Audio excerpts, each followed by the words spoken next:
வணக்கம் நண்பர்களே. ஒரு ஊரில் வெகுளித்தனமாகவும் தன் சொந்தங்கள் எதை சொன்னாலும் அப்படியே நம்புகின்ற ஒரு வெள்ளந்தியான வாலிபன் ஒருவன் வாழ்ந்து வந்தான். அவனின் குணத்தை தெரிந்து கொண்டு அவனிடம் இருக்கும் செல்வங்களை கொஞ்சம் கொஞ்சமாக உறவினர்கள் அபகரிக்க தொடங்கினார்கள். இப்படியே நாட்கள் நகர இறுதியில் எல்லாவற்றையும் இழந்து தன் மனைவி மகளுடன் அந்த ஊரை விட்டே புறப்பட வேண்டிய சூழ்நிலைக்கு தள்ளப்பட்டான். தன் மனைவி மகளை அழைத்து கொண்டு பக்கத்து ஊருக்கு சென்றவன் அந்த ஊரின் தலைவரை சந்தித்து, ஐயா, நான் பக்கத்து ஊரை சேர்ந்தவன். என்னுடைய வெகுளித்தனத்தால் என்னிடம் இருந்த செல்வங்களை என்னுடைய உறவினர்களை அபகரித்து கொண்டனர். அவர்களின் துரோகம் தெரிந்த பிறகு அவர்களின் முகத்தில் முழிப்பதற்கு விருப்பமில்லாமல் என்னுடைய மனைவி மகளுடன் இந்த ஊருக்கு வந்திருக்கிறேன். நான் பக்கத்து நகரத்திற்கு வேலைக்கு சென்று சம்பாதித்து வரும் வரை நீங்கள்தான் என் குடும்பத்திற்கு அடைக்கலம் தர வேண்டும் என்று கண்ணீருடன் கேட்டான். அவனின் இயலாமையை பார்த்த ஊர் தலைவர் அவருக்கு சொந்தமான ஒரு வீட்டில் இருவரையும் தங்கிக் கொள்ளுமாறு அனுமதி தந்தார். தன் மனைவியையும் மகளையும் அங்கு அழைத்து சென்றவன் தன்னிடம் இருந்த கொஞ்சம் பணத்தை மனைவியிடம் கொடுத்து, நான் விரைவில் நல்ல வேலையில் சேர்ந்து விடுவேன். வேலையில் சேர்ந்ததும் உங்கள் இருவரையும் வந்து அழைத்து செல்கிறேன். அதுவரையில் இந்த பணத்தை வைத்து மகளை பத்திரமாக பார்த்துக்கொள் என்று கூறிவிட்டு வேலை தேடி நகரத்திற்கு புறப்பட்டான். காட்டு வழியில் சென்று கொண்டிருந்தவன் களைப்பாக இருக்கவே சிறிது நேரம் ஓய்வெடுக்க நினைத்து ஒரு மரத்தடியில் உறங்க நினைத்தான். அப்போது அந்த மரத்திற்கு பின்னால் இருக்கும் கிணற்றிலிருந்து சத்தம் வருவதை கேட்டு அந்த கிணற்றை எட்டி பார்த்தான். நீர் இல்லாத அந்த வற்றிய கிணற்றில் ஒரு பாம்பு, சிங்கம், குரங்கு, மனிதன் என்று 4 பேரும் ஒவ்வொரு மூலையில் உயிர் பயத்துடன் உட்கார்ந்து இருப்பதை பார்த்தான். வாலிபன் மேலே இருப்பதை பார்த்த சிங்கம், வாலிபனே, என்னை எப்படியாவது காப்பாற்று. அப்படி நீ என்னை காப்பாற்றினால் என்னால் முடிந்த உதவியை உனக்கு நான் செய்வேன் என்று சிங்கம் கெஞ்சியது. ஐயோ, உன்னை காப்பாற்றினால் உனக்கு இருக்கும் பசிக்கு என்னை கொன்று விடுவாய். என்னால் உன்னை காப்பாற்ற முடியாது என்று வாலிபன் கூறியதும், வாலிபனே, பசியால் நான் கொல்வதாக இருந்தால் இங்கிருக்கும் மனிதனையோ குரங்கையோ கொன்று என் பசியை தீர்த்திருப்பேன். எனக்கு பசியை விட என் உயிர்தான் முக்கியம். என்னை நீ முழுமையாக நம்பலாம். நான் நிச்சயம் வார்த்தை தவற மாட்டேன் என்று சிங்கம் கூறுவதை கேட்டு அதற்கு உதவுவதற்காக அந்த வாலிபன் முன்வந்தான். காட்டில் கிடைக்கும் கொடிகளையும் விழுதுகளையும் ஒன்றாக இணைத்து கயிறு போன்று திரித்து அதை கிணற்றில் வீச அதை பிடித்து கொண்டு சிங்கம் வெளியே வந்தது. வெளியே வந்த சிங்கம், வாலிபனே, இந்த காட்டிற்குள் தான் நான் வாழ்ந்து வருகிறேன். நீ செய்த இந்த செயலுக்கு நான் எப்போது வேண்டுமானாலும் உனக்கு உதவி செய்ய தயாராக இருப்பேன் என்று கூறிவிட்டு சிங்கம் காட்டிற்குள் சென்று விட்டது. அடுத்ததாக பாம்பு அந்த வாலிபனை பார்த்து தன்னையும் காப்பாற்றும்படி கெஞ்சியது. பாம்பை காப்பாற்ற வாலிபன் கொஞ்சம் தயக்கம் காட்டினான். நீ விஷத்தை உடலில் வைத்திருக்கும் அபாயகரமான உயிரினம். உன்னை காப்பாற்றிய பிறகு என்னை கடித்தால் என் நிலைமை என்னாகும் என்று தயங்கியபடி கூற, வாலிபனே, நீ என்னை முழுமையாக நம்பலாம். எனக்கு உதவி செய்தவர்களையும் எனக்கு தொல்லை தராதவர்களையும் ஒருபோதும் நான் கடிக்க மாட்டேன். என்னை காப்பாற்றினால் என்னால் முடிந்த உதவிகளை நிச்சயம் செய்வேன். அது மட்டுமல்ல, நீ உதவி வேண்டும் என்று என்னை மனதிற்குள் நினைத்தாலே போதும். நீ இருக்கும் இடத்திற்கு வரக்கூடிய சக்தி என்னிடம் இருக்கிறது என்று கூற, ஏதோ நினைத்தவனாக அதே கயிற்றால் அந்த பாம்பை காப்பாற்றினான். வெளியே வந்த பாம்பு அவனுக்கு நன்றி கூறிவிட்டு அருகில் இருந்த புதரில் மறைந்து விட்டது. அடுத்ததாக குரங்கை பார்த்தவன் குரங்கிடம் எதையும் கேட்காமலேயே கயிற்றை வீசி அதை கெட்டியாக பிடித்து கொள்ளுமாறு கூற, அந்த குரங்கை பத்திரமாக வெளியே கொண்டு வந்தான். வாலிபனே, நான் உதவி என்று கேட்காமலேயே எனக்கு உதவி செய்தாய். உனக்கு ஏதேனும் கஷ்டமான சூழ்நிலை ஏற்படும் போது நிச்சயம் என்னால் முடிந்த உதவிகளை செய்வேன் என்று கூறிவிட்டு புறப்பட தயாரானது. அப்போது கிணற்றுக்குள் இருந்த மனிதன், வாலிபனே, மாமிசம் உண்ணும் சிங்கத்தை காப்பாற்றினாய், விஷம் நிறைந்த பாம்பை காப்பாற்றினாய், என்னையும் காப்பாற்று, உனக்கு புண்ணியம் கிடைக்கும் என்று சத்தம் போட்டான். அப்போது அதை பார்த்த குரங்கு, வாலிபனே, அவனை காப்பாற்றாதே. கிணற்றில் இருந்த 4 நாட்களில் இவனின் வஞ்சக எண்ணத்தை நான் புரிந்து கொண்டேன். என்று எச்சரிக்கை அவனும் கொஞ்சம் யோசித்தான். உடனே அந்த மனிதன், வாலிபனே, அந்த குரங்கு கூறுவதை கேட்காதே. என்னை நீ காப்பாற்றாமல் சென்றால் என் மனைவியும் மகளும் அனாதையாக நிற்பார்கள் என்று கூறியதும் அவன் எதையும் யோசிக்காமல் அந்த மனிதனை காப்பாற்றினான். வாலிபனே, என் உயிரை காப்பாற்றினாய். உனக்கு ஏதேனும் உதவிகள் தேவைப்பட்டால் என்னிடம் வா. நான் அருகில் இருக்கும் கிராமத்தில்தான் நகைக்கடையில் பொற்கொல்லனாக வேலை பார்க்கிறேன் என்று கூறிவிட்டு அந்த மனிதன் சென்று விட்டான். பின்பு அந்த காட்டில் சிறிது நேரம் ஓய்வெடுத்துவிட்டு இரவு வருவதற்குள் நகரத்தை சென்றடைந்தான். மறுநாள் காலையில் அந்த நகரத்தில் இருந்த எல்லா கடைகளிலும் வேலை ஏதாவது கிடைக்குமா என்று விசாரித்தான். இப்படியே ஒரு வாரமாக திரிந்தும் அவனுக்கு வேலை கிடைக்கவில்லை. உண்ண உணவு இல்லாமல் மனதில் இருந்த நம்பிக்கை குறைந்து அந்த வாலிபன் நொடிந்து போனான். தன் மனைவி மகளை நினைத்து மனதிற்குள் வேதனைப்பட்டான்.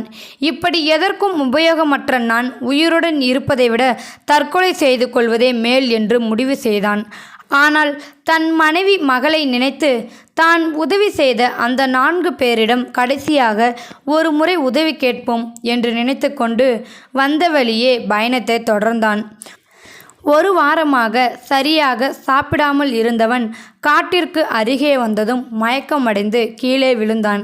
அதை பார்த்த குரங்கு அருகில் இருந்த ஒரு குளத்தில் நீரை எடுத்து வந்து அவன் முகத்தில் தெளித்து அங்கு கிடைக்கும் பழங்களை பறித்து வந்து அவன் வயிறு நிறையும் அளவிற்கு சாப்பிட கொடுத்தது. தன் உயிரை காப்பாற்றி பசியை போக்கிய இந்த குரங்கிடம் இதற்கு மேல் எந்த உதவியையும் கேட்கக்கூடாது என்று நினைத்து கொண்டே, நான் காப்பாற்றிய அந்த சிங்கம் இந்த காட்டிற்குள் எங்கு இருக்கும் என்று குரங்கிடம் கேட்டான். குரங்கும் சிங்கம் இருக்கும் குகையை காட்டியது. தன்னை காப்பாற்றிய வாலிபன் தன்னை தேடி வந்திருப்பதை பார்த்ததும் சிங்கம் அவனை அன்போடு வரவேற்றியது. பிறகு தன்னுடைய கஷ்டத்தை வாலிபன் கூறி, உன்னால் எனக்கு ஏதாவது உதவி செய்ய முடியுமா என்று கேட்டான். அந்த சிங்கம் உடனே தன் குகைக்குள் சென்று இரத்தின கற்கள் பதிக்கப்பட்ட விலையுயர்ந்த ஒரு ஆபரணத்தை அந்த வாலிபனிடம் தந்தது.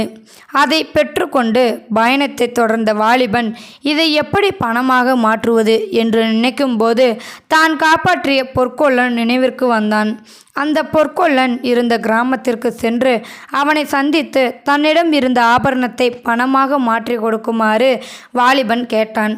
அந்த ஆபரணத்தை பார்த்ததும் இது அரசனின் மகனான இளவரசன் அணிந்திருந்த ஆபரணம் என்பதை உறுதிப்படுத்தியவன், இது உனக்கு எங்கே கிடைத்தது என்று கேட்க காட்டில் நடந்த விஷயங்களை கூறினான். அப்போது அந்த பொற்கொல்லனுக்கு சில மாதங்களுக்கு முன் அரசர் அறிவித்த அறிவிப்பு ஒன்று நினைவிற்கு வந்தது. என்னுடைய மகனான இளவரசன் காட்டிற்குள் வேட்டையாட சென்று இன்னும் அரண்மனைக்கு திரும்பவில்லை. என்னுடைய சந்தேகத்தின்படி வழி தவறி சென்றிருப்பான் என்று தோன்றுகிறது. அப்படி யாராவது என் மகனை பார்த்தாலோ அல்லது என் மகன் சம்பந்தப்பட்ட ஆதாரத்துடன் வந்தாலோ தக்க சன்மானமும் அரச பதவியும் வழங்கப்படும் என்று அரசன் அறிவித்திருந்தான். இதுதான் சமயம் என்று நினைத்த பொற்கொல்லன், வாலிபனே, சிறிது நேரம் இங்கே ஓய்வெடுத்து கொண்டு இரு. நான் இந்த ஆபரணத்தை பணமாக மாற்றிக்கொண்டு வருகிறேன் என்று கூறிவிட்டு சென்றவன் அரசனிடம் அந்த ஆபரணத்தை காட்டி, இளவரசனை கொன்றவனை என் வீட்டில்தான் வைத்திருக்கிறேன். உடனே காவலாளியை அனுப்பினால் கைது செய்து விடலாம் என்று கூற அரசன் எதையுமே யோசிக்காமல் அந்த வாலிபனை கைது செய்து சிறையில் அடைத்தான். அத்துடன் விரைவில் இவனுக்கு மரண தண்டனைக்கான ஏற்பாடுகள் செய்யும்படி வீரர்களுக்கு உத்தரவிட்டான். அரசே, நான் இளவரசனை கொல்லவில்லை. இந்த ஆபரணத்தை ஒரு சிங்கம் அதன் குகையிலிருந்து எடுத்து வந்து எனக்கு தந்தது என்று வாலிபன் கூறுவதை அரசன் ஏற்றுக்கொள்ளவில்லை. வாலிபனின் கெஞ்சலும் அழுகையும் அரசனிடம் எடுபடவில்லை. மனிதன் எவ்வளவு சுயநலக்காரன் என்பதை புரிந்து கொண்டு அந்த வாலிபன் தன் மனைவி மகளை நினைத்து கண்ணீர் விட்டு அழுதான். அப்போதுதான், உனக்கு எப்போது உதவி தேவையோ என்னை நினைத்துக்கொள். நீ எங்கிருந்தாலும் உன் முன்னால் வருகின்ற சக்தி என்னிடம் உள்ளது என்று அந்த பாம்பு கூறியது வாலிபனின் நினைவிற்கு வந்தது. அந்த பாம்பை மனதிற்குள் நினைத்த மறுநொடி அவன் முன்னால் தோன்றியது. தனக்கு நேர்ந்த துரோகத்தை வாலிபன் அந்த பாம்பிடம் கூறினான். கவலைப்படாத வாலிபனே, நான் உன்னை காப்பாற்றுகிறேன். நான் இப்போது மகாராணியின் வலது கையை கடித்து விடுகிறேன். நான் கடித்த அந்த விஷம் மகாராணியின் உடலில் மற்ற இடங்களுக்கு பரவாது.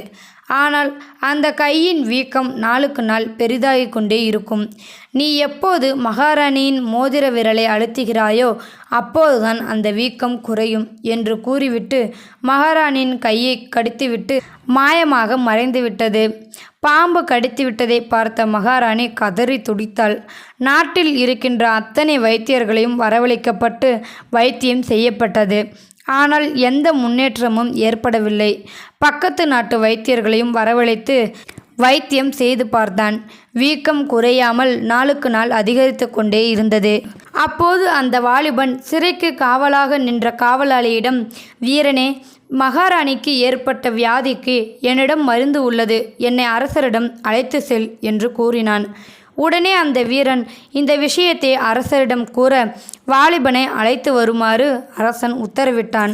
அந்த வாலிபன் பாம்பு கூறியதைப் போல மகாராணியின் மோதிர விரலை அழுத்தியவுடன் வீக்கம் கொஞ்சம் கொஞ்சமாக குறைய ஆரம்பித்தது. இதை பார்த்ததும் அரசன் எல்லையில்லா ஆனந்தம் அடைந்தான். அந்த வாலிபனை விடுதலை செய்து அவனுக்கு தேவையான செல்வங்களை கொடுத்து சந்தோஷமாக அனுப்பி வைத்தான். தன்னுடைய உயிரை காப்பாற்றி தன் வறுமையை போக்கிய அந்த பாம்பை நினைத்து பார்க்க அவன் முன் பாம்பு தோன்றியது. பாம்பை பார்த்து கண்ணீர் மல்க நன்றி கூறினான். அப்போது அந்த பாம்பு, வாலிபனே, உனக்கு நான் 4 மந்திரங்களை கூறுகிறேன். அதை மட்டும் எந்த சூழ்நிலையிலும் மறக்காமல் மனதில் வைத்து கொண்டால் உன் வாழ்க்கை ஆனந்தமாக இருக்கும். முதல் மந்திரம், எப்படிப்பட்ட சூழ்நிலையாக இருந்தாலும் பணத்தின் மீது அளவுக்கு அதிகமாக ஆசை வைத்திருக்கும் நபர்களுடன் பழகாதே. நீ எவ்வளவுதான் அவர்களுடன் நெருக்கமாகவும் நேர்மையாகவும் பழகினாலும் பணம் கிடைக்கும் என்று தெரிந்தால் அவருக்கும் தயங்க மாட்டார்கள். இரண்டாவது மந்திரம், செய்த நன்றியை மறக்கும் குணம் படைத்தவர்களுடன் ஒருபோதும் உறவு வைத்து கொள்ளாதே. அவர்களின் உறவால் எந்த காலத்திலும் உனக்கு முன்னேற்றம் ஏற்படுவதில்லை. மூன்றாவது மந்திரம், எதிரியாக இருந்து நண்பனாக மாறியவனை எப்போதும் நம்பாதே. நிச்சயம் அவன் ஒரு நாள் உனக்கு துரோகியாக மாறுவான். நான்காவது மந்திரம், அதிக ஆண்களுடன் பழக்கம் வைத்திருக்கும் பெண்ணோ அதிக பெண்களுடன் பழக்கம் வைத்திருக்கும் ஆண்களோ இவர்களிடம் மட்டும் ஒருபோதும் பழக்கம் வைத்து கொள்ளாதே. அவர்களின் காம சுகத்திற்கு நீ தடை என்று தெரிந்தால் உன்னை கொல்வதற்கு சிறிதும் யோசிக்க மாட்டார்கள். இந்த 4 மந்திரங்கள் உனக்கு மட்டுமல்ல, இந்த உலகத்தில் வாழும் ஒவ்வொருக்கும் பொருந்தும். இதை எவன் சரியாக கடைபிடிக்கிறானோ அவன் வாழ்க்கையை முழுமையாகவும் ஆனந்தமாகவும் வாழ முடியும்.